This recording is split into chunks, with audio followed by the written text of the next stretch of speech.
Hello, Les. How are you, sir? I'm good, thank you, sir. How are you doing? I'm doing very well. I'm slightly your room looks incredible. I'm slightly jealous. That is a fairly interesting room you are currently sitting in there, mate. Yeah, this is welcome to Obelisk HQ. Yeah, I've got quite a few amps and various bits and bobs. The thing I'm missing at the moment is cabs because I don't actually have any room for them in this room for them. I have a little 1x8 and I've got a 2x10 Hartke bass cab under my desk. Other than that, I'm basically using all these for either live or studio stuff, of course, neither of which I'm allowed to do at the moment because we are in the middle of the COVID lockdown situation. So yeah, all my guitar stuff that I do is all modelled through software, PC software at the moment. That's something I want to touch on a little later in the chat, is the whole difference between miking up a cab and modelling. In case you guys hadn't noticed, Les plays a little bit of guitar and bass. It has been said. It has been said. I suppose. So I've got one of these things that I don't know where the notes are, so I have to have a piece of paper along the top to tell me what key does what. Which, and why, to be fair, is fine, but that is cool though, because you obviously, being a guitar player and a bass player, it follows the same semitone. The instrument is laid out in the same way, pretty much. So I tend to find if I've written something on a piano and I want to play it on a guitar, or vice versa, it's not too bad to translate it. Yeah, I think translating actually is the word, because I come from guitar land, so when I put my fingers on a keyboard and think, right, what is that? Okay, that's an A, so I know what notes then I can maybe touch next to get some sort of chord or some discordant nonsense going on. But I guess it's like learning several languages, and if you're talking to someone in a non-native language, you're kind of translating it back into your language you understand in your head and then retranslating it back into your hands. It's kind of a weird one. I'm certainly not a keys or piano player by any stretch of the imagination, but it's good for making cool sounds. Absolutely. So I suppose to start off with, what I've been trying to do with these, obviously we are in the COVID-19 lockdown, which is kind of what prompted me to start doing these, because I wanted to do sort of promo videos for all the awesome, amazing people that kind of I seem to have collected and know over the years. Quiet. And yeah, just, and I don't know, I figured, look, I can't go out, let's get on Skype, let's see what we can do. So, I mean, this is going to seriously go back now. When on earth did we first meet? Yeah, so there's a bit of a history lesson here. I think it's got to be, I was thinking about this the other day. It was certainly when you and I were working in games. It was. What year that would have been? I want to say something like 2006, 2005, maybe. I think it was. To put it into perspective, maybe, I'm not sure. I think 2006 sounds about right to me, because I sort of started playing in Iceni in 2007, 2006-7. It probably maybe 2015 actually, because this is. I mean, I'd left school in 2004, right, and I was quite young, obviously, when I first started working in games. Then, I think it was my second job. It was my third job. It was, or even though the second one didn't last very long. I didn't like telesales. I lasted an afternoon. That's pretty brief tenure. Absolutely. So I reckon it is going back that far, and I actually there really is a history lesson here, because I bought my first guitar from you, the Jackson, which I still own. Yeah, I see that pop up in the background now and then again. Some of your social media posts. Like, I know that guitar. I know that headstock. Absolutely. And I've got. I remember I bought the guitar from you, and I believe I bought a pedal from you as well. Like an old Boss. Oh, is it like a Boss multi-effect? Yes. Yes. Floor. Yes. And yeah. Remember that. Annoyingly, I sold that pedal because I needed some cash, and I've lived to regret it, because it had a really wicked, especially in the black metal world, it had a really wicked high-end tone. And yeah, I just get some really sort of fizzy, gnarly absolutely. So yeah, I suppose you could say, and you gave me, I suppose, I remember you giving me a little guitar lesson when you first sold me the guitar. I think you were playing some Immortal riffs. Right, yeah, that sounds about right. All you have to do is this shape and play it really fast. And Go for it, Mike. Good luck. Yeah, off you go. Let me know how you get on. Absolutely. But no, the Jackson really is, I mean, because I have small hands, the way that the frets are stepped on that guitar, it works really well for me. It's been one of I did own a BC Rich Beast at one point, which was They're the great. really spiky, pointy ones, aren't they? It's one of the spiky, pointy ones, absolutely. Yeah. But I found the fretboard for specific songs, for me, it just didn't work. I had the extended, you're going to have to help me here because my knowledge here is probably going to be a bit crap. But I had an extended fretboard in the sense that I had more frets on the board. Great, yeah, probably 24 as opposed to standard 22. Correct. I guess. That's the one. And there were certain songs I wanted to play that went down that far. Or up that far, I should say. So the Jackson was a really cool guitar, but I suppose to kind of, when did you start actually getting into this world, Les, of playing guitar and bass as well? Yeah. So, let's cast our minds back thousands of years, probably to about the only sensible decision 16-year-old me made. I can't quite remember the context around how this actually occurred, but I just left high school and I started going to sixth form college. And I think what happened is I had a couple of guys who I kind of vaguely knew from school who were in bands. And I started seeing they went to the same college. And so, that's cool. You're in a band. That sounds really interesting. I started getting more into guitar music and heavy music at the same time. And I thought, oh, screw it. I'm just going to go and get myself a guitar and teach myself guitar, because as you do. And I mentioned it to the aforementioned friends. And he was like, oh, yeah, I've got a beaten up whole piece of crap you can have for 50 quid. And it'll get you started. Okay, cool. So I bought that. Proceeded to sit on it for a couple of months and not really do anything with it. Didn't even know how to tune it. So this is pre-YouTube and all that kind of time. I had to go to a bookshop to get a book with a CD on it to basically teach myself everything from how to hold the thing, what a pick is, what everything does, what notes to tune the strings to, and then kind of just took it from there. So I think, I started that when I was 16, 17, and then that was kind of it. And then I think I've been playing for a year, just teaching myself, and I'd been trying to learn stuff by ear, so I'd play what I was listening to at the time, which was probably lots of Nirvana and Green Day and that kind of stuff. Not hugely musically complicated. A good entry point, I think, to sort of reasonably sort of heavy sounding guitar orientated music with a bit of attitude. And just kind of started picking stuff up by ear and discovered that in retrospect, I realised that was a very good activity to train my ear to be able to pick stuff up just by listening to it. Absolutely. And then after about a year, I thought, oh no, I'll have a go at learning as well. So I bought a horrible, was it a Fender a Squire precision bass thing out of cash converters or something for about 70 quid. And it weighed a ton, sounded rubbish, and the pickups may as well not have been there because they're so weak. But it gave me something at least that I could then experiment in that area with. And around the same time, the guy who I bought the guitar off said, "I've been playing for a little while, how are you getting on?" So, I can play this and that, and it's all good. So do you want to join the band? So, yeah, sure, why not? So that was my first sort of entry into music and bands, was pretty much through my friend Steve, who sold me my first guitar and sort of got me into my first band. Incredible. What was that band?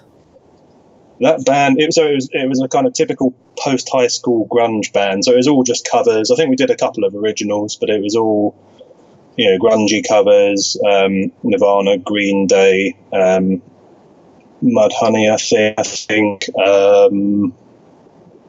the Smashing Pumpkins, that kind of stuff. Oh yeah. So yeah, all kind of, like I was saying, not musically complicated, but a kind of good entry point, I think, and you can get a lot of bang for your buck, as it were, in terms of you don't need to be that technical to be able to get a half decent result.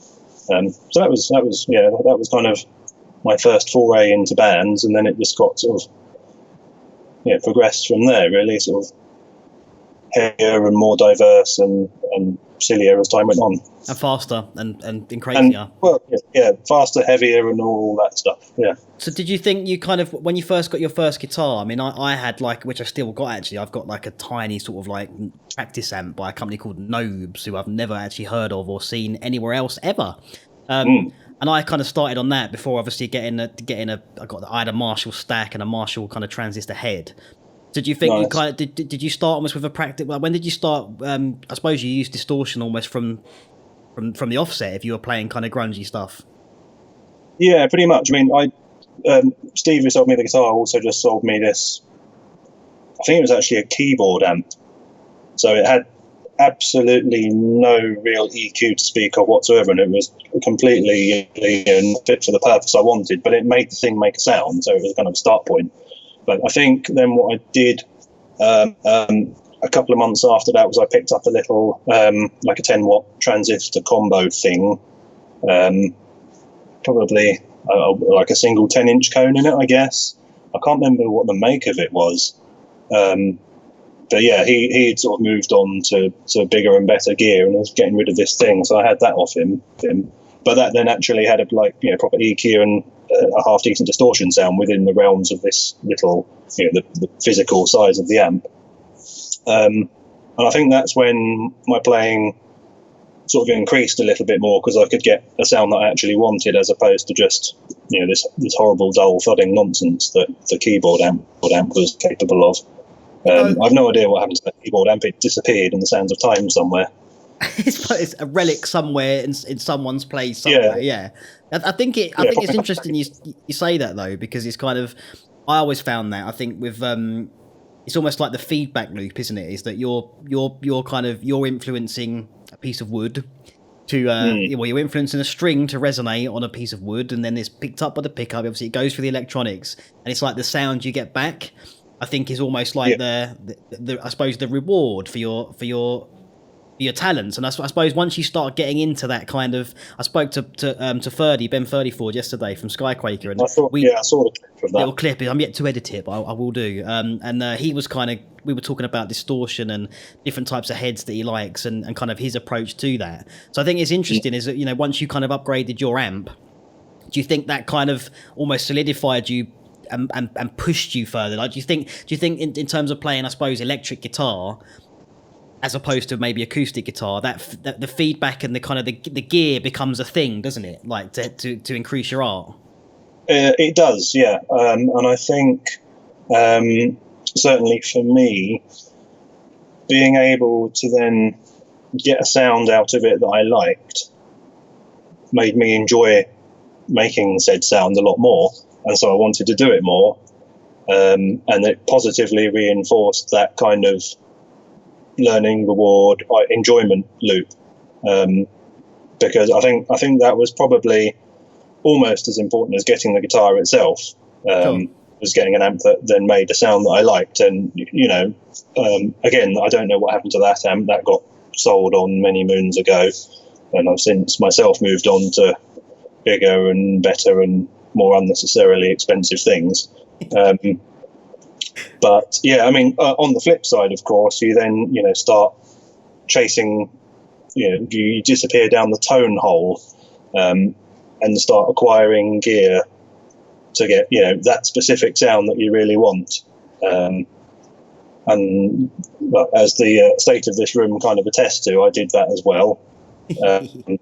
But then I think I realised that a lot of it is just in here in your hands and how you play. You can give the same guitar and the same amp on the same settings and the same stuff on the floor to two different players, and you can get very different results out of it, just in the way you play, the way you hold your pick, how hard you pick, all those kind of different things. So I kind of then took a step back from that and realised it wasn't quite as important. But then, there's that other part of me that's like, ooh, shiny thing, yoink, yeah, want one of those. And they're kind of tools, also kind of objects of art, I think, for me.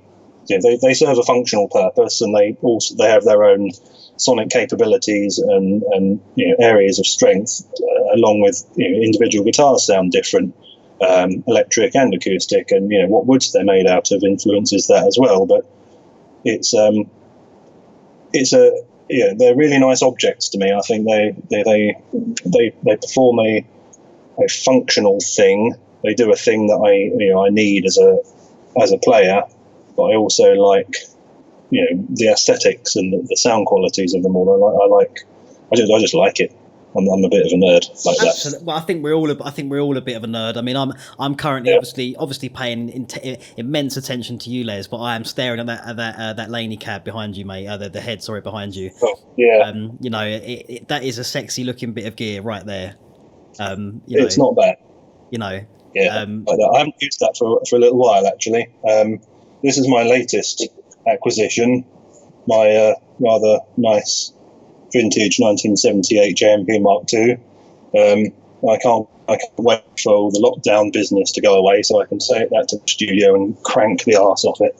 But what I'm using at the moment mostly is the Orange Dual Terror, which only 30 watts. It's got a nice attenuatable switch. You can go 7 to 15 to 30, I think. Okay. Which makes it quite versatile, but it's it really cranks out some nice sounds, and I put a little tube screamer clone in front of it or something like that. So yeah, that sounds awesome. So I'm pretty happy with that. I've kind of got into orange amps, and I've got a little Vox 50 watt tiny thing there, and a couple of the orange micro little lunchboxy jobs. It is. I mean, I suppose an amp every day of the week, pretty much. I think it probably is. Yeah. I think it's kind of like, because you mentioned that. I mean, you've put a couple of clips into the AEP Slack, which are sounding incredible with the drop C kind of real doomy tracks that you put in there. And I think a conversation that's come up quite a bit, because I've used both. Obviously, I've kind of miking up the cab in the studio versus the modulation. How do you find that the experience kind of using modulation versus a cab? Do you think it has almost like a specific application, or would you, in an ideal situation, always use a head and a cab? That's kind of an interesting one, because I haven't recorded anything actually miking up a cab for quite a long time, like a few years. And that's partly just through sort of life situations and band situations and stuff.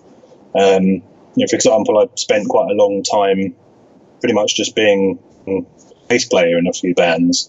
And in the realms of bass, it's, in my opinion at least, it's not necessarily quite so essential to mic up a cab unless you've got something really, really specific that you want to capture. In guitar land, maybe slightly different. But it's an interesting one, because you're effectively trying to capture, and certainly when you're working in the realms of DAWs and software, capture the sensation of air movement, which is what you get through a nice great big fat cab, and turn it into some ones and zeros in a computer somewhere. So it's kind of an interesting one, that point of view, how you replicate that. Obviously, when you're talking about amps and sort of in the sort of things that I like to do, which is mostly overdriven and distorted stuff, along with that comes a level of volume kind of required to drive tubes, because I think pretty much everything I have, apart from my bass stuff, is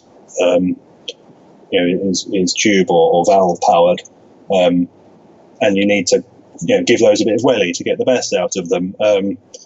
Turns out not everyone has the same opinion on how lovely my guitar playing is when you can hear it really loud halfway down the street. So that's where, for me, the beauty of modelling comes in. You can make, effectively you can recreate the gear you have, or and then go to silly levels of gear nonsense virtually within your DAW and within your plugins. And you can get all those sounds to a pretty good approximation, but keep the volume at far more neighbour-friendly levels. So, and there's also the convenience of not having to have cables trailing all over the place and causing a massive trip hazard. So yeah, my stuff that I do certainly at home is all amp modelled stuff in software, and then I have the versatility of changing and tweaking to the nth degree, which is nice, but also a temptation to fiddle about with virtual knobs and buttons rather than actually get on with any sort of productive recording. I think we do fall. I think we all fall into that category, mate. I think we're all sort of knob twiddlers, aren't we? Basically, collective knob twiddlers is what we all are. Well, yeah, I've been called similar things over the past. I suppose that leads me beautifully into the next question, because we've touched on DAWs a little.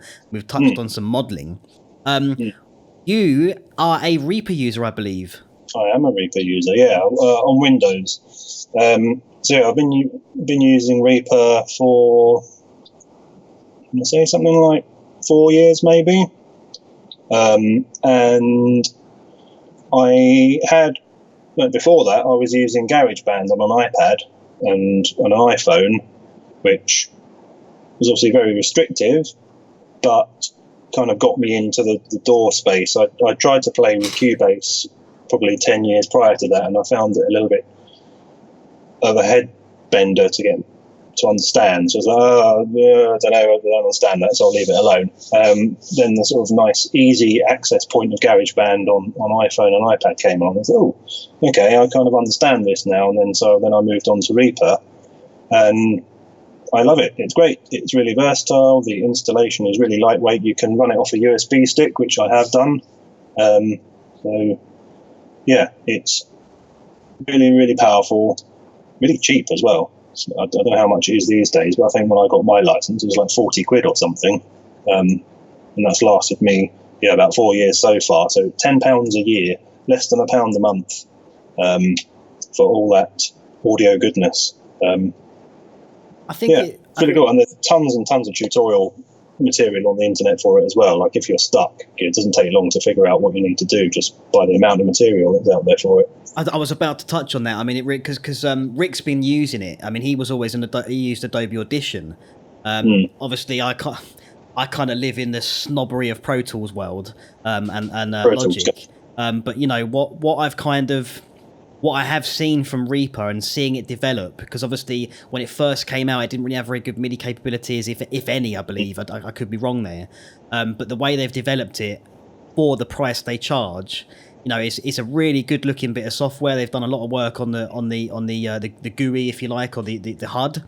And as you say, like, the tutorials really are second to none. It's almost like if anyone wants to kind of get into music, sure, I probably would say that getting something like Logic gives you access to like a ton of plugins. I mean, it's just ridiculous the amount of plugins that you get. So from a money standpoint, you're gonna get a lot. But I think in terms of actually like starting music production, learning from the bottom on a very inexpensive budget, I think Reaper really is. You can use it for whatever you want, and I have seen it being used in advanced professional situations, and there's it's a very impressive pice of software. It's definitely a cool thing. It's pretty scalable. I mean, I've not seen it firsthand used in industry situations. Quite a few game dev studios are now using it in the game world, which is kind of interesting to see. In that sense, it's the new kid on the block knocking on the door of the Pro Tools and Logics of the world, which is kind of cool to see. Another player in the market keeps everybody sort of fresh and paying attention to making good products. Absolutely. But yeah, you can use it for video editing as well. If you wanted to start, you can just drop video in as if it were any other kind of media type, and you can mute out the audio, do ADR stuff, sound replacement. All sorts of cool stuff. Really cool. Do filters and visual craziness. But yeah, I mean, if you were even thinking about you wanted to start up a podcast or or a YouTube channel and you wanted something to edit your videos or your audio in, Reaper would be a great choice for that because it's got a bunch of built-in plugins anyway. So, just get yourself a half-decent USB, pretty much away. I think as well, because my opinion, it used to be if you were a Windows user, you were of course were using Cubase, you were using Pro Tools, what is it, Cakewalks, what's it called? It's slipped my mind. It's Sonar. Sonar was a big one as well. But I think it's nice as well that the Windows has kind of got its like really. I think that whole Mac Windows argument. I used to be a big time, it's Apple, and I still am a bit like that. I mean, all my systems are pretty much on that sphere. But I actually think, looking at the later Windows operating systems, seeing how it's kind of dealing with audio, their drivers, ACO drivers, etc. It seems to be comparable in many ways to me now. Now I might get shot down for that, but I feel like that argument isn't really valid anymore. I think personal preference will, be the overriding factor, and if you've been a Mac user for 10 years or whatever, then the Mac ecosystem and the Mac world makes sense to you. Ultimately, if you get the results you want out of it, it doesn't really matter what you're using. But I think you're right. Only with the Windows side of things closed the gap quite considerably, because it used to be the case that if you're doing anything media related, audio and or video, Apple was the platform, and that was kind of the end of the argument. But that's not really the case so much anymore. I have used Mac quite a long time ago now, so I haven't touched one in a while, and I do find the interface slightly confusing. But for me, I mean, I use Windows stuff, in my daily work, and I have done for years. So I can't, I know Windows and how to use it. So it's like, do I get myself a MacBook and go down that route, or do I just, spec up my PC a bit and go with the Windows version of Reaper? I thought, well, I already know the ecosystem, I know the interface, I know the OS, so let's just do that, and it's working for me. Absolutely. I think I mean, it was really interesting, the kind of, because I remember coming to visit you a few years ago now, and you were kind of showing me the whole, like, the iOS, kind of, there's a whole kind of movement, isn't there, in philosophy of people kind of literally locking themselves into those platforms to produce music. And there are actually fully fledged workstations, they're DAWs on an iPad now. I think it's called Aria or something like that. I had a version of that on my iPad. I mean, how did I suppose, because I was quite, some of the stuff you sent me that you've been doing there was quite incredible, and you can see that it would be possible to produce songs on an iPad. I think your production's got vastly better since moving to Reaper. And obviously we'll come on to talk about, because I know you're experimenting with some drums at one point as well, using kind of an electric kit. We'll come onto that, but I think I think it was quite a cool thing that you were doing at the time, where you were kind of almost virtually plugging in pedals through different apps. You were showing me and things like that. Like, do you think there's a lot of capability for an iPad producer, if you like? Absolutely. I think the reason I moved away from it, as much as anything else, was just storage capacity on the device. When you're dealing with audio, and especially when you want as higher quality source audio and stuff as you can, you're dealing with uncompressed WAVs and the like, and they're big fat heavy files. And I was just running out of space on my iPad. And it's an old one now. I think it's 4th gen, so it's a bit creaky, and it's not as responsive as it once was, and it's not as capable of running heavy duty software like DAWs as much anymore.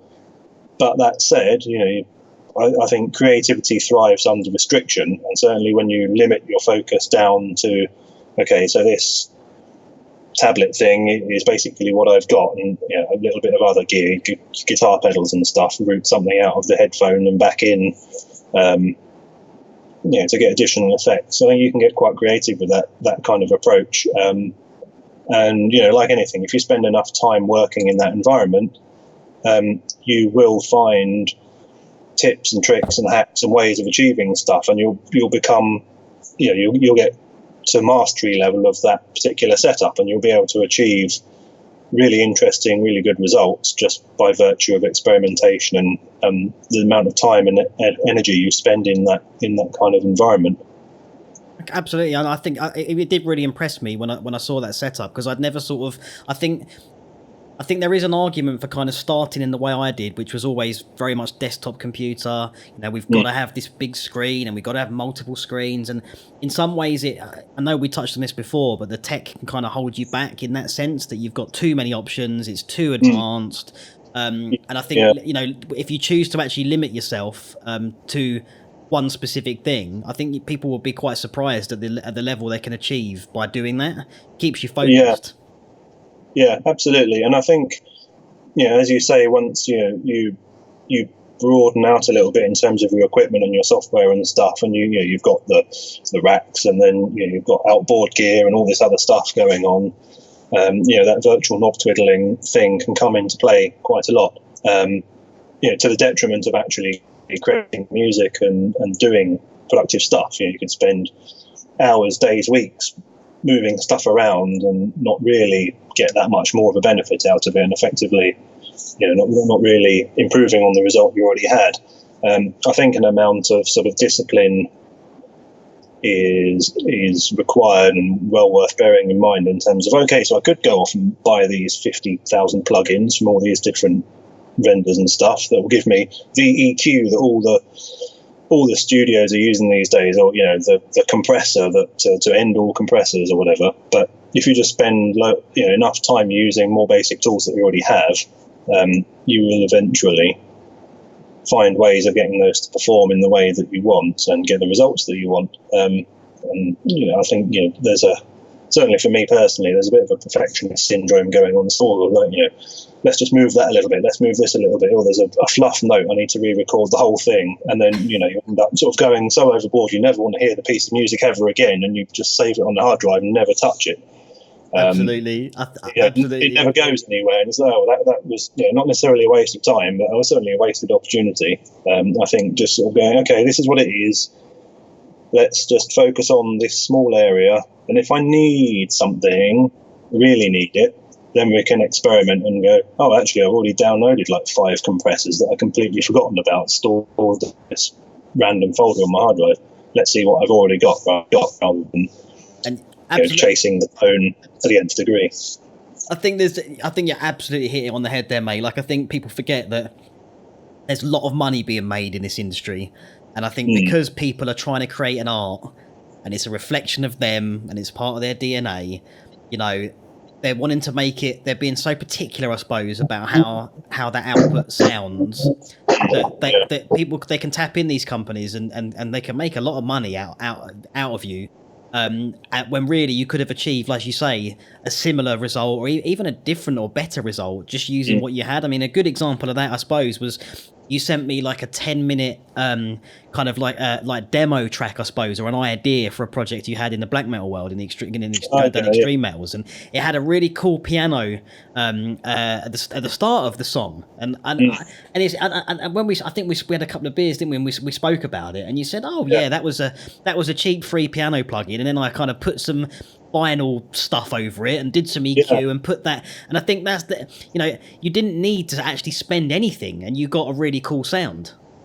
Yeah, I mean, obviously beyond Reaper and the keyboard that I used for that, the piano plugin was free. I can't remember where that came from, but I didn't have to spend anything on that. The vinyl thing was another freebie, and I think the various EQ, I put a couple of EQ passes on it, and I think those are the stock Reaper ones, so no additional outlay for that. There might have been some other effect that possibly came with a bundle or something, but the point remains, I didn't go out and spend 10, 20, 50, 100 plus pounds or whatever, shiny piano VST that I didn't need because I already had a thing. So I've never actually used this VST before, so I'm going to load it up and have a play. Oh, that sounds cool. Let's see what happens if I do this to it. And then the explorative learning journey begins of what happens when I do this, what happens when I do that. I want to get this sound, how am I going to achieve that? and then you work with the tools that you have until you get something. And I think a lot of the time I might not have like an end vision of what I want to achieve. I've got an idea of the kind of ballpark I want it in, but I'll kind of let it find its own way organically. I go, actually, that sounds pretty cool. Let's put that now against the thing that I was going to have it coming into. Because I think that piece you're referring to has that piano intro and then some guitars and stuff fading in. That's right. And it's like, okay, let's put those together, do a bit of a quick fade job on it just to see what it sounds like. Yeah, that sounds good. Let's polish that up, tidy it up, get the timings right, and then you're kind of then able to move on. And I think if you and again, just speaking from my own perspective, if you're able to kind of put aside perfectionist tendencies and be a bit more open, having more of an open mindset to letting things grow and sort of organically find their own way, it's kind of then the piece you're working on kind of it goes through a journey. Absolutely. And you're kind of helping that thing become the thing that it ends up being, rather than just going, I want this, and anything other than this is not acceptable to me for whatever reason.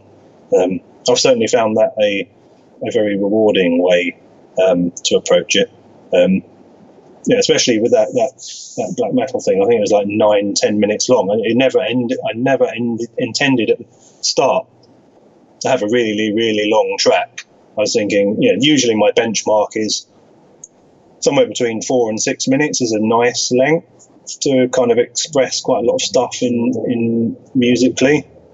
I think anything shorter than that, for me, personally, tends to feel a little bit too brief. Sure. I know that's kind of, you're then sort of touching on the pop world format, and you have quick consumable stuff. But for me, if you want to do something a little bit more interesting, 4 to 6 minutes is kind of a good place to aim for. And then it just ended up growing, and I thought, come up with a riff and say, oh, that sounds pretty cool. Where am I going to put that? Well, let's see what happens if I put it on the end. And then, almost, Black Sabbath style, a whole other song gets then bolted onto the end of this song that's already 6 minutes long. So, okay, yeah, I think I'll probably stop writing material for this one now. Yeah, we've got to the 7 Trim it down and arrange it. I love it. I mean, I think I have read some lyrics actually that have been slightly written for you for that song, so that would be quite interesting. I suppose I want to talk a little. Acquaintance, Mr. Rick. Mr. Rick. Absolutely. And it sounds pretty cool. I think he's framed it along a Les vision, let's say. I think obviously, I mean, I kind of wanted to, because you play in a lot of bands, Les. I mean, the first time I saw you was when you were playing in a band called Eternal Torment, and I actually still have your demo. I still have the CD, and that was at the old the Engine Rooms, which I believe isn't there anymore in Brighton, sadly. No, I think it's a restaurant now. It's a restaurant, because it was a bar, I believe, and then it's a restaurant. I think certainly the upstairs part is a restaurant. I haven't been in there for like 1,000 years, so I'm not sure, but I'm pretty sure it's I don't think it's a venue anymore. A lot of the places that I used to play with Eternal Torment in Brighton are no longer venues, which is a shame. There's tons of venues around and new places have popped up. But yeah. That was a really fun band. I really enjoyed that. It was cool, mate, and it was a cracking night as well. I had a really good laugh there. I mean, so do you want to just run us through kind of the projects that you're currently involved in, and then from that, I want to kind of move in a little bit to kind of like time management and perhaps project management, which I know you do professionally. So has that helped, I suppose? I think so. Yeah. I mean, it certainly helped in terms of breaking down the problem, in inverted commas, which is I've got more stuff that I want to do than I have time to do it. So I have to sort of be pragmatic and organised in terms of, right, I'm going to work on this project today or for the next few days, or I just, it got to the point where I just had to write it all down in a list, because I just had all this stuff floating around in my head. And so, right, okay, now I've got it down, I can start seeing where I need to spend time on other projects I can put to the side maybe for later on. So I think having that kind of project management mindset does help. It certainly helps me anyway. But yeah, in terms of I think because if I didn't have that, I think I'd probably get lost in all the stuff and end up not actually doing anything, because I'd be context switching the whole time and I wouldn't be able to focus my time so well. And that's just me. Maybe other people have their own ways of dealing with it and kind of managing their different priorities and stuff. But yeah, and kind of to put that into context, the projects I'm working on, I've got 4 bands and probably about another 5 or so side projects of my own or collaborations and stuff, which are not necessarily band situations. And by band situations, I mean we actually rehearse and do stuff like that. So I play guitar in a kind of dirty rock and roll band called Two-Tonne Vice. I joined them summer just gone. They'd been together for a few months prior to that. I reacquainted myself with the drummer from that band, Nat, who I've been friends with for years, but we kind of lost touch for a while. I moved away, and he did his own stuff. He had other bands, and had family and work and other things going on. So we kind of drifted apart. Then we met again at a mutual friend's birthday barbecue party thing over the summer. And I was like, I'm moving back to the area again. I'm looking to get into a band. And he was like, oh, well, we've got one going. And when you're settled again, maybe come down and have a jam and see what happens. So fast forward a month or two, I did that thing, turned up, and they were like, yeah, sounds good with an extra guitar player. Excuse me, do you want to join? So, yeah, sounds good. So I'll do that thing. We're currently not doing anything because we're not allowed, but we're writing stuff for what will be either an EP or an album worth of material. We've got a live set of about 30 to 40 minutes worth of stuff, which we're pretty happy with so far.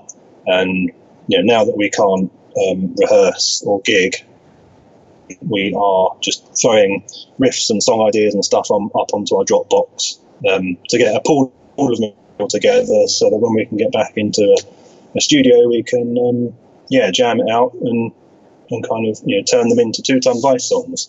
So that's pretty cool. It's quite a free, creative environment.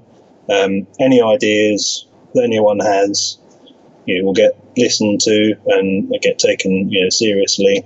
We don't pigeonhole ourselves into a genre, so we've got stuff that's quite heavy and metally. We've got stuff that's a bit more punky. We've got a bit more grungy. We've got stuff that's a bit more kind of rock.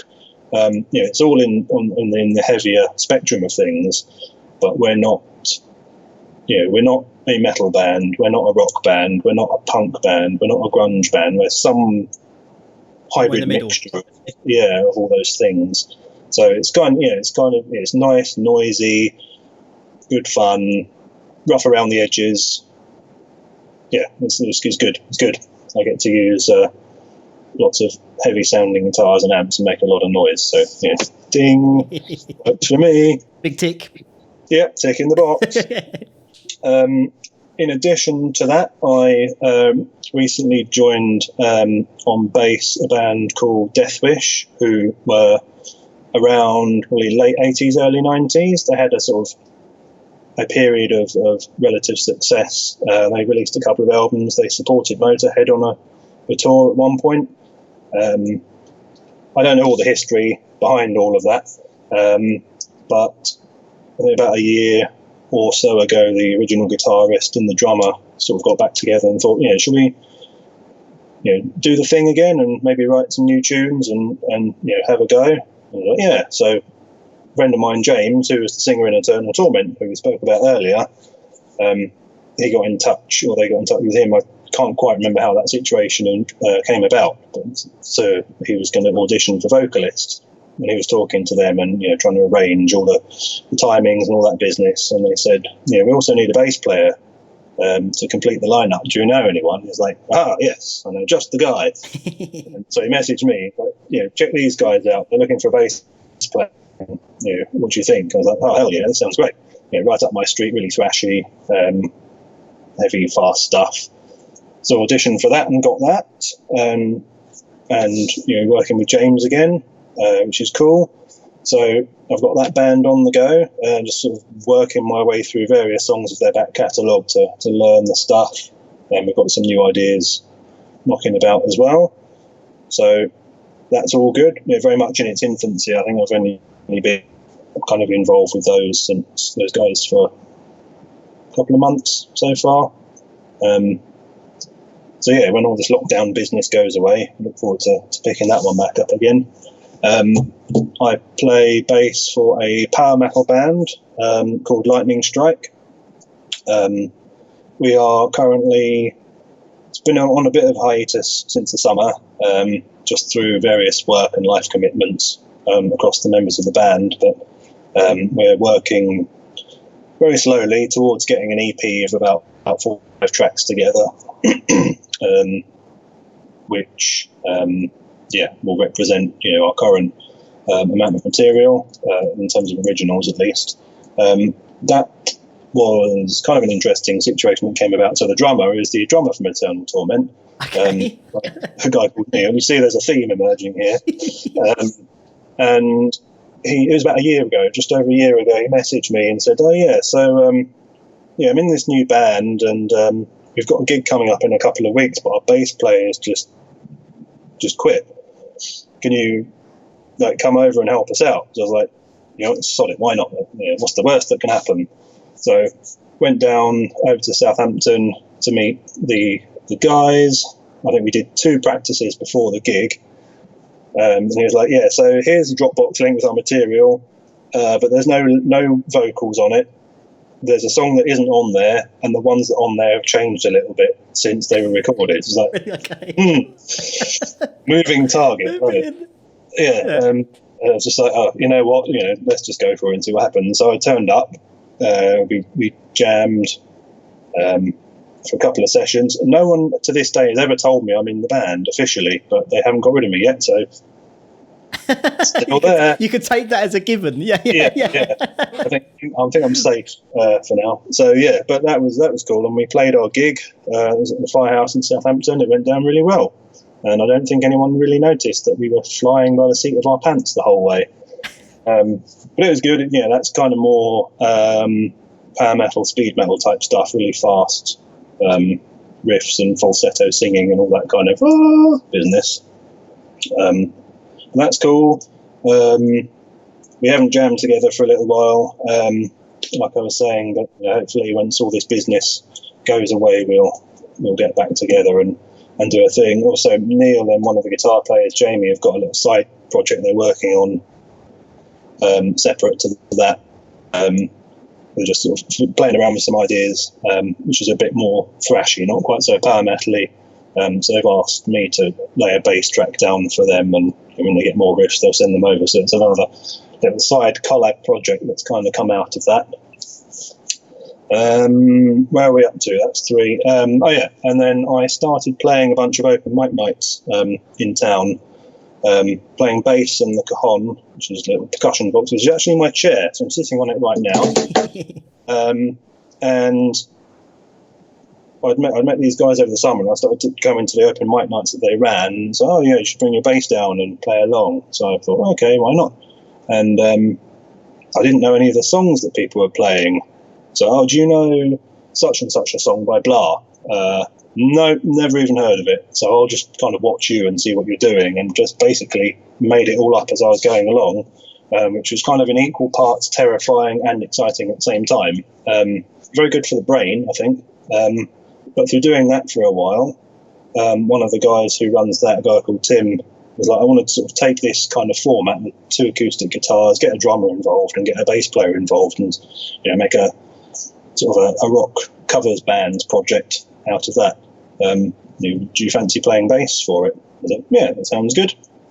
So we got in contact with the drummer, and I think he's going to come on board And all of that started a little bit before the COVID situation, so that's had to be put on hold again. But so that'll be another thing that I'm doing. And a bunch of side projects. The black metal project that we spoke about just now, and there's been a couple of sort of synth-based projects that I've wanted to get involved in for a while. I wanted to do something that we spoke about collaborating on quite some time ago, and then spectacularly failed to take it any further than that'd be a great idea, let's do it, okay, and then not actually doing it. And some sort of space related or whatever dark ambient collaboration project. A few ideas got bandied about, but for various reasons that hasn't yet taken flight. But there are still ideas knocking around. I think it comes down to that, because I was looking obviously when this COVID thing started. The first thing I did was focus on my digital baggage and try to kind of make some sense of the ridiculous Dropbox, which is the AEP business files or whatever. And I came across it and I thought, I've really got to sort that out. And I think it's like, I don't want to jump in too much, but it does come down to that managing time. I think I was, because I sort of developed the label and sort of then started like being a bit more of a producer. The backlash of that was my work as almost a composer or a sound designer kind of went out the window for a while. Be put on the back burner. Yes, that's right. And because I was listening through to that. You put some great. I wanted to touch on that anyway. So you've led us in really nicely, kind of back into the door situation where, for instance, I finally bought Thrill, the NI's Thrill. Cool. I finally have that now. Yeah, that's awesome. Which is awesome. And Les, you do kind of dark ambient stuff, don't you? I think whether that comes from kind of like obviously your love for video games and the kind of the ambient sort of drones and sounds that draw you in to that. And I listened to one of the things you put out. I just had it on in the background. I was on SoundCloud listening through to a live set from the first band you mentioned. Cool. Yeah. Which was really good, and the guys, Steve O'Wynne, said it sounded great, and we listened through to that. And I think I just had that on in the background and was doing something, and then one of your ambient tracks came on, was like a blacksmith, because it was called Blacksmith. Oh yeah. And it was really cool because it's like I kind of sort of stopped what I was doing, I suppose, because the genre changed, didn't it? We went from rock to like, hang about, I feel like I'm in some sort of dark cave with a flickering fire, and what on earth is that sound in the background? And that is really what it conjured for me.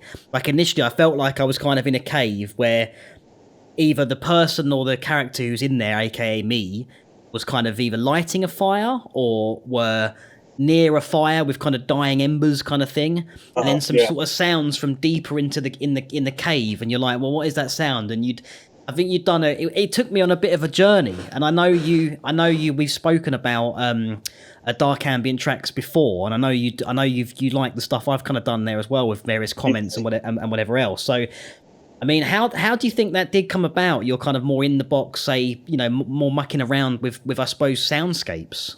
Yeah, so that particular piece, I'd found this blacksmith who works, I can't remember where it is, it's in England anyway, called Leszek Sikon, I think his name is, and I started following his Instagram account, and he put a bunch of videos up of just stuff happening in his forge and in his workshop. So there's various things going on, like his great big sort of huge pounding hammer thing that he uses to squash metal plates down to things, because he does stuff like amongst other things like making knives and like kitchen knives and various other pointy metal objects. So he had this sort of big pounding hammer thing. Various bits of metal sort of being cut or scraped or cut with like welding cutting torches and stuff like that. Various other sort of industrially sounding kind of activities going on. I thought, so some of these are like sonically interesting. So I basically sort of did a screen record of a bunch of videos and got some source audio out of that, which I then just dumped into Reaper. I think I'd also probably done a little bit of fiddling about with them in Audacity as well, which I find a really awesome little program to have on the side as well, and free, which is always nice. But yeah, I sort of started processing and thinking, yeah, that's kind of interesting sound. That big hammer thing, if you kind of slowed it down and gave it the reverb treatment, and then spread it out over a really drawn out period of time, you could just get this sort of thumping, driving effect. And then various other sounds I thought could be used to sort of fade and swell in, and again, I think making use of stuff like EQ, reverb, time stretch, fades and panning and stuff like that. Just started experimenting with what kind of soundscape I could get out of it. And of course, me being me, it went down the dark route, which kind of tends to happen. But this thing just started kind of creating itself almost. I was just, this sounds kind of interesting. I'll carry on experimenting with it and see where it goes. And it turned out to be this this blacksmith project. And I can't remember what I called it now. It might have just been called the Blacksmith. But I thought that was it was basically again, like, I didn't have an intention of what I wanted to do. I just started experimenting with stuff, and it started coming about organically. And I just kind of, tried to adopt an open mindset mentality to it and take it where it felt like it wanted to go. And this thing just kind of fell out of it at the end. Oh, right, okay. And once it started to sort of coalesce into an idea, I think that's when more sort of conscious thought gets applied. And it's like, okay, I could filter that nicely to get a sort of a deep rumbling effect, and then I could have this kind of bright sparkly effect if I have that panning left to right, and EQ it in such a way that really brings out the highs to contrast against all the other low frequency stuff that's going on. Then you start, I think, applying a bit more knowledge as opposed to just making stuff up as you go along. But it was a kind of a combination of experimentation, learning, that feeding back into the thing that was then emerging, and then from there you get an idea of where you might want to take it or help it to go. I was really interested to sort of hear the final result of that and how it came out. It is weird though, isn't it? I think it's kind of like the thing I like about doing kind of like soundscapey dark ambient stuff. I think because the rule book obviously if you're working playing the guitar, if you're playing the bass, if you're kind of like if you're writing sort of conventional music, if you like. Obviously, there's a lot of rules that are in play there, and I think when you're kind of doing like a soundscape piece, sure, you've got a tonal center. Everything's got a tonal center. A plane flying above your head is going to have a pitch. Or even one track I did called Maritime Discoveries it stemmed from me recording a washing machine. Right, yeah. And which naturally I've recorded washing machines and gates and absolutely. But it just gives you an interesting sound piece to then fiddle with and manipulate and see what you can get out of it. Absolutely, but I think for me, whenever I do those soundscapes, it's actually quite relaxing, because you are literally experimenting and you're creating a world through sound, and you can lose hours doing that, and you end up with something quite cool. So I think that's like, for me, obviously, we touched on that project which we never got off the ground, which I to this day feel awful about. But I think it will happen one day. It will. It absolutely will. And I mean, one thing obviously the Skyquaker release has gone out. It'd be out on the 12th, so that's kind of freed me up a little bit there, because that was a lot of time there to obviously dedicate. And now I'm sort of finishing a short film. Then I want to put an album out, and it's kind of in that realm. So I think it would be a good time. I almost think with that project, what would be awesome, and the kind of, I suppose, my thought process behind it is to almost have like because of the nature of working with those sorts of tracks, it's almost like, I think we were talking about, if you had a Dropbox and you just, like you did, you threw a bunch of sounds you'd done, I threw a bunch of sounds in, and then we had a bunch of tracks laid out, and anyone could just open the project and muck around with it. The issue there, of course, is the whole, like, obviously if I had Reaper, that would be helpful, or vice versa, whatever, because then you're in the same DAW, but actually not actually being able to see what the other collaborators done, and you're just working to the stems, might actually create something quite interesting. I think so. Yeah, and I think sort of working with stems and stuff is an interesting way of approaching it, because I'll take something that you've done, for example, and you might just give me the WAV that's the output of that, and I won't know how you've achieved that, or the technical goings on behind that, but I've got a thing that will then it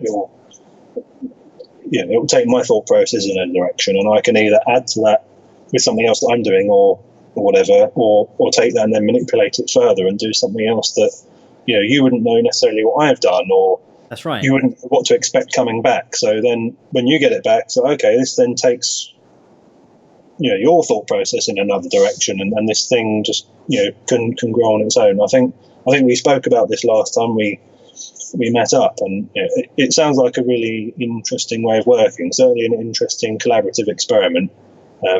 I'd be really interested to see what actually comes out as a final result of that. That's right, and I think it could be something that's very much like a, if you're frustrated perhaps with a production you're on, because that happens to me all the time. I get seriously frustrated with something I'm writing or whatever else. I need some time out, but I still kind of want to do some music.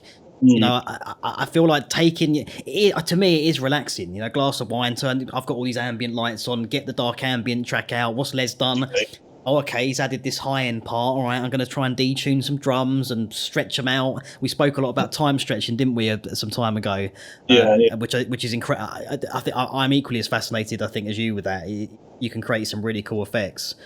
I think, and you spoke about stuff like video game ambience. I think there's an element of what you're trying to achieve there is put the player of that game into a world or into a situation. If it's a cave filled with goblins and vampires and horrible stuff, or if it's some sort of post-apocalyptic scenario where everything's a bit broken, you create a world, you create some sort of emotional state or emotional response. And I think the thing that I like a lot about that is where you take those source audio things, whatever they are, and because they've been manipulated and treated and created in a certain way, the listener doesn't know what they are. So they don't know they're listening to a washing machine or me closing a kitchen door or whatever that may be. So it removes any kind of preconceived notions of what that landscape or that environment is. And then it's kind of free for the listener to imprint whatever their mind is kind of thinking might be going on.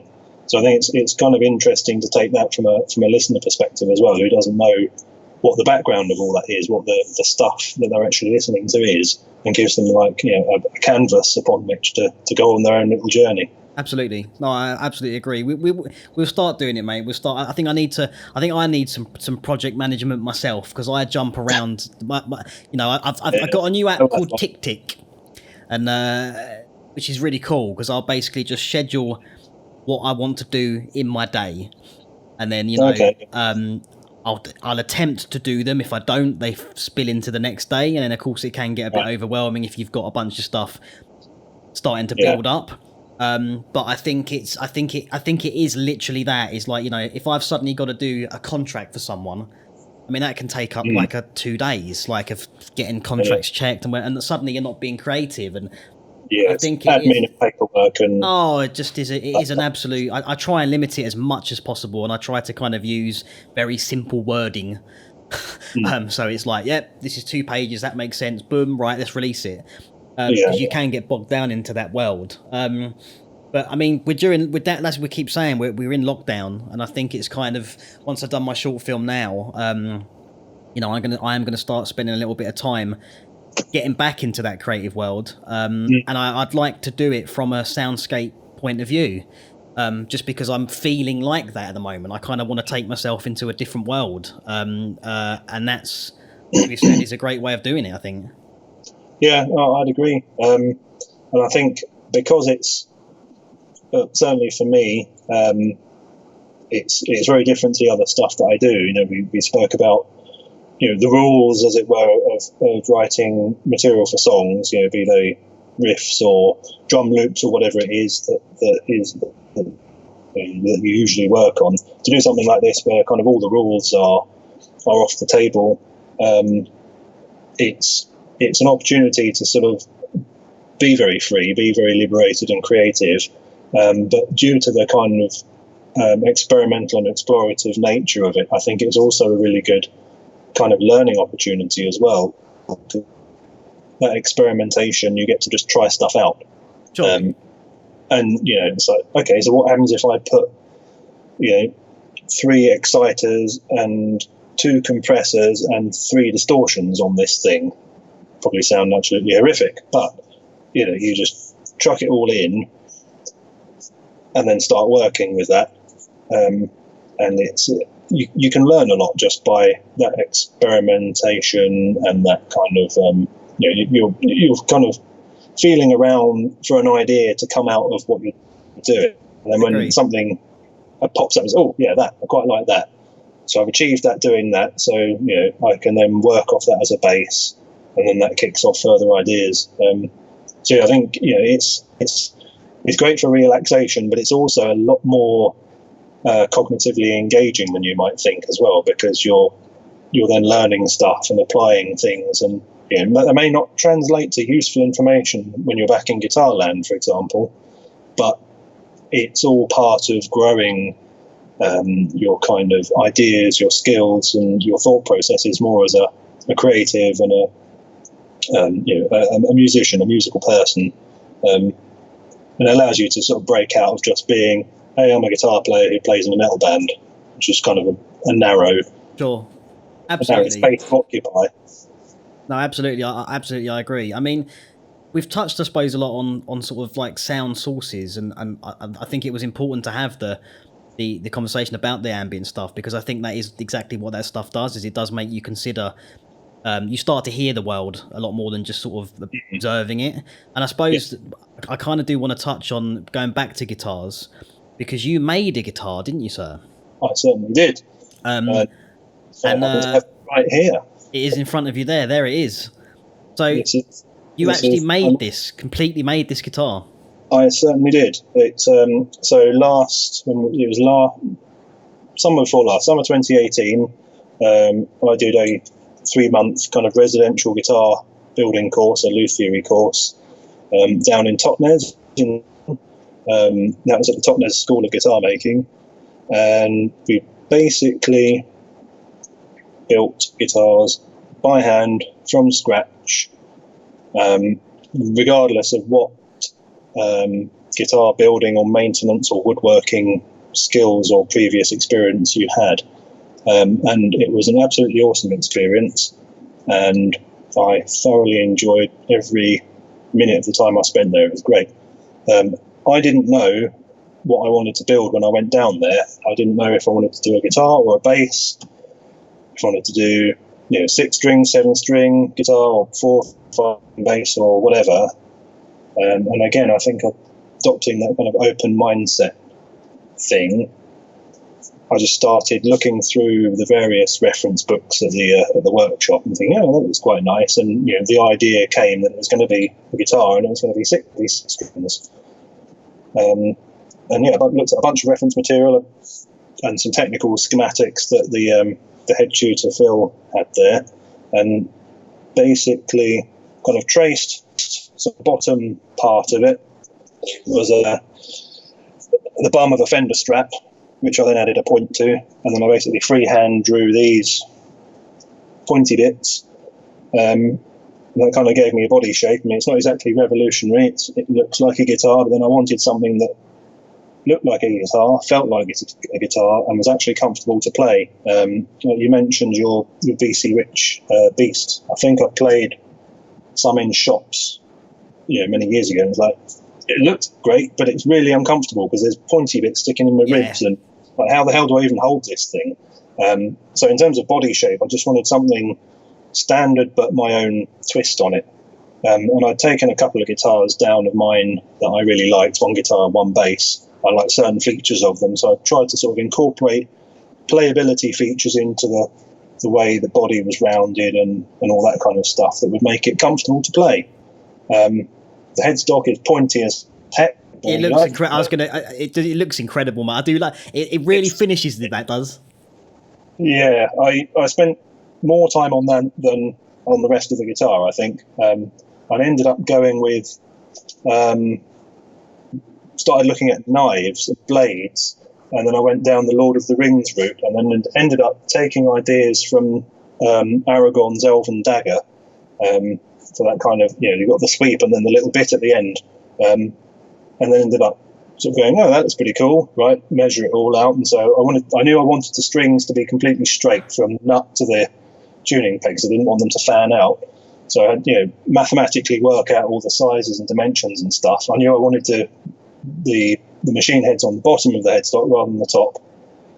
So I kind of worked all of that in, got the design, and it was great. And it's pointy and really dangerous. And I hope I don't accidentally drop it because that's just going to shatter. So yeah, it is seriously cool. It is really, really cool, mate. It's, when you told me you were doing that course, I thought, wow, what a thing to kind of do. It's like dedicate my time. And I suppose as well, kind of coming into that, I suppose you had to consider the wood you were gonna use and like try and look at how it was going to produce the sound. So it combines almost everything we've been talking about into, you made your own instrument, dude. Like that is incredible. Yeah, it was a great experience, and it wasn't necessarily the cheapest, and you have to move, to Totnes and spend 3 months doing it. So it's not something you can just go, I'm going to go and do that this weekend. You have to plan it, and from a logistical point of view, from a financial point of view, from a life, working your life around it kind of point of view. But I had an opportunity to do it, and I'm really glad I did. I met a couple of people down there who. One guy from Belgium who wasn't even on the course. He was just in town at the language school, and we met each other in the pubs watching various open mics and bands and stuff, and we're still in contact to this day. A couple of the guys on the course I still speak to occasionally as well. So it was a really nice life experience. But yeah, to bring the conversation back to wood, because I quite like wood now, as it turns out. I made use of 3 different woods on this. There's quilted maple top, which gives it that lovely ruffled effect. I don't know how much of you can see of that on the camera. I can see it, yeah, I can see it's good. But yeah, it's got that kind of 3-dimensional look to it. And I wanted it finished, not lacquered and shiny, but I wanted to be able to feel the grain as I ran my fingers over it. So it's like an oil-based finish, which I think looks really nice. It does mean it's prone to scratching, and I can see pick scratches on it. But that shows me that the guitar has actually been used and played, and isn't just some museum piece to be stuck on the wall and never actually make a sound. Because after all, that's what these things are for. And then the actual underneath the body construction is mahogany and flame maple through neck, all then sort of dyed with black to give it that kind of smoky feel. And again, oil finish, so it just feels smooth. It doesn't feel like that sticky, shiny sound you get when you put your hand over a lacquered guitar. And of course, there's nothing wrong with lacquered finish. I just didn't want to see my ugly face reflected back at me all the time when you'll be trying to flick it. Yeah. Right. So yeah, I mean, it's great. It's actually not as heavy weight-wise as I was expecting, given that it's mahogany. I think it's actually a fairly light cut of the wood. But what that does do is really bring out the higher notes, the higher frequencies. So in my world of kind of loud, aggressive kind of music, it's great. I put bare knuckle nail bombs, I think they are, humbucker pickups in there, and they're just aggressive as hell. So the thing just sounds awesome. Ebony fretboard with hand-cut Anglo-Saxon rune fret marker characters. Yeah, which I'm very pleased with. I must admit that when Rick saw that, he was like, "Wow, it's really, really cool. It really, really is cool, and it kind of gives it a home as well. This was made in Albion." Yeah, right. Yeah, it's I wanted, a lot of people use, certainly in metal, if it's not songs about Vikings and death, it's imagery or rune characters from the Elder Futhark alphabet, the Norse alphabet, whereas I wanted something that spoke to English history a little bit, so I went down the Anglo-Saxon rune alphabet root, which is of course based on the Norse, but has its own specific character to it. So I wanted a little bit of English history into it as well. Absolutely. So I managed to combine kind of a whole load of geeky subjects in one object, which is carefully considered woods, Lord of the Rings influences, guitar stuff, obviously, and English history and linguistics. And spiky stuff. Which is never a bad thing. Absolutely not. I mean, I think it's that, just to me, it just gives you you just know it inside out now. I mean, to actually go through that process, it probably... You think it changed the way you played the guitar in a way? Do you think it influenced any of that? Like because you now know how that piece of technology is put together, has it changed your outlook on that? That's an interesting question. I don't know if it's changed the way I play. It might have done, or it might have subconsciously reaffirmed some thoughts that I had about how I play. It's certainly given me a much deeper appreciation of the guitar as a physical object, both in terms of it being a tool, it being a functional thing, and also an aesthetic object, a piece of physical art, if you will, because I find guitars genuinely beautiful things. And now when I buy one or I play one in a shop or someone, play somebody else's, I will look at it in a very different light. So, okay, so, they've got binding around the edge of that thing, and, you can tell this is a mass-produced guitar from a factory, and it didn't cost very much because this doesn't quite line up, and that binding is bigger than that bit, and you start noticing really small details about stuff that I wouldn't have necessarily noticed before. So it has changed. It's certainly changed a lot of elements of how I look at how I play, how I treat guitars. I think in terms of playing, I guess having an idea, when I pick up an instrument and feel the weight of it and the dimensions, and I might not necessarily get the wood right, especially if it's painted and lacquered and you can't see it. It's like, okay, this is pretty heavy, so and if it's a Gibson, for example, they use a lot of mahogany, so it's probably this kind of body, kind of what tonal qualities it's going to have. It's going to be heavy and thick. It's going to make me then want to set potentially my pedals or my amp a certain way. I might want to pick in a slightly different position on the string to bring out certain tonal qualities. Might also inform me how hard I want to pick to make that happen. So I hadn't really considered the actual physical playing being influenced by that knowledge. I considered the physical appreciation of it, but I think it probably has. Cool, because you understand. You're going to understand more. You can understand more of it. It really is incredible. I think it kind of gives a.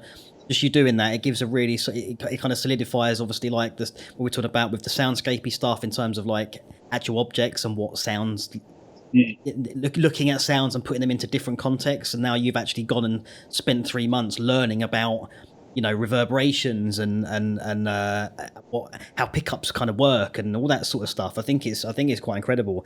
I was kind of my rounding up questions are kind of what can we expect from you this year? Kind of what kind of plans have you got? Obviously, you've touched on the band stuff. Unfortunately, is in hiatus in terms of we're all being told to stay in our homes. So I suppose you're waiting for news on when you can get back to the studio, when you can get back to sort of playing with the guys. Have you got anything you've been kind of doing like what kind of what's Leslie's plans for the year? I suppose what do you want to achieve by the end of the year? So, I mean, at the moment, as you say, we've got the lockdown situation going on for the foreseeable future, which is less than ideal, but it is what it is. One tries to make the best of a suboptimal situation and all that. I think, at the moment, I'm still able to work, so I'm fortunate and grateful for the fact that I've still got full-time work. It hasn't been too badly affected by all of this stuff that's going on. So I'm still having to work my music stuff around a full-time day job, as opposed to having all day every day completely free to do whatever. So around that, I'm trying to keep my kind of ambitions and expectations reasonably grounded in reality. I suppose is really the point I'm trying to make with that. I'm writing stuff.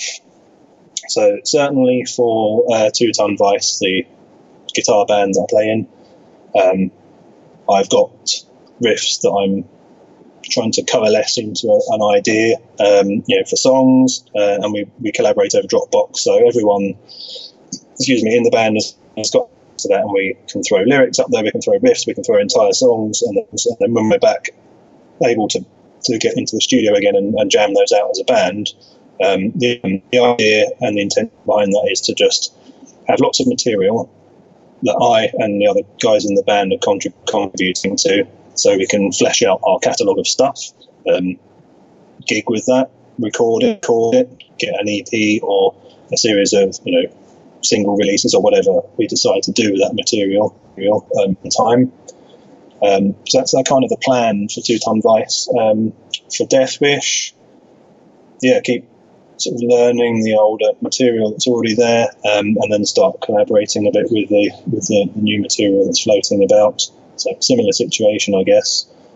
Lightning Strikes, we've got bits recorded, so I'm actually mostly kind of engineering and producing the EP for that, admittedly very slowly. So I'm getting the bits of drum and guitar recordings that Neil and the guys are sending me, dropping those into my and working on that, and then adding my bass to it as well.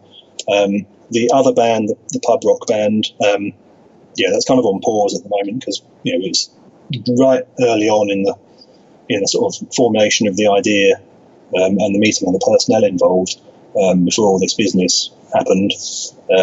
So that's just going to take some time to pick up and turn into a thing. But hopefully, ultimately, be doing gigs with that, local gigs. In and around all of that, at some point, I'd like to be able to work on my other side projects, the dark ambient stuff, the black metal thing. I think realistically, those are the ones I'm going to have to put to the side a little bit. But I want to be able to juggle these things as best I can. So I don't just want to be monolithically focusing on one project the whole time. And I think, as you were saying earlier, having those different creative outlets is healthy and good. So being able to spend a bit of time on the dark ambient stuff would be great, just to give me another focus away from guitar, bass, and drum programming and kind of world.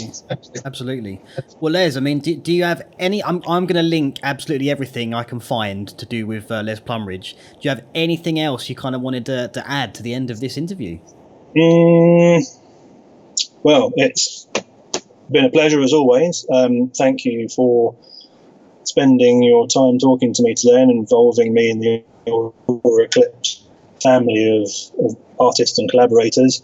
I guess a takeaway is it doesn't matter how good or otherwise you think you are, or you think your material is, or whatever. The important thing is that you're doing something, and you will inevitably get better the more time you spend on it. So if you're just starting out and are overwhelmed with all the options and tech and stuff and YouTube videos of people going, look how great a guitar player I am, none of that really matters.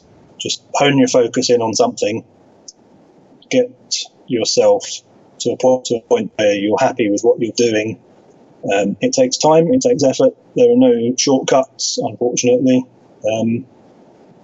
but that's kind of what it's all about. To a degree, there's no real such thing as good or bad music or creative output. To a degree. The important thing is that you are creating something. And it doesn't matter if it's a 2-minute pop song or a punk song or 10-minute black metal epic or an hour soundscape, something or other. It really doesn't matter, as long as you're able to exercise your creative thoughts and do something that you like. If you do what you like, eventually you'll find people who do as well.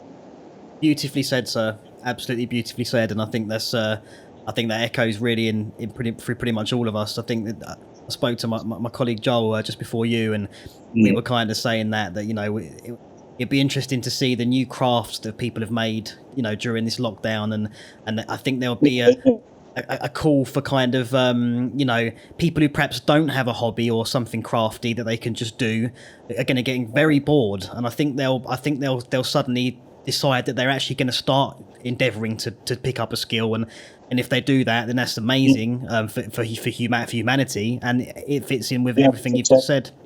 So I think there's an opportunity there for sure to probably learn a little bit about yourself and learn a little bit about something. It doesn't have to be music. I mean, you could spend that time brushing on various guitar techniques or recording techniques or whatever it is in a musical context. But there'll be people who discover they like crafting, so making cards or crochet or whatever that might be. You can open an Etsy store in your bedroom. Precisely. There's no limit. If we can take a couple of good healthy habits out of this situation, then that's a win, I think. I would agree. Well, Les, thank you so much, mate. I really, really appreciate you spending the time to talk to me today. Keep doing everything you're doing, mate. You're doing an amazing job. You're an inspiring individual, without question. It's been lovely to catch up with you, mate. We must do it more, and let's try and get this damn thing moving, mate. Let's make some sounds and some noise. Yes, I think I was trawling through various bits on my hard drive last night. I was like, I have absolutely no idea where I got that sample from, what I did to it, but it sounds kind of cool. So I've got material. Let's make something happen. Let's do it. Les, you're a gent. I will speak to you very soon, sir. Indeed. Have a good one. Take care, mate. You too. See ya.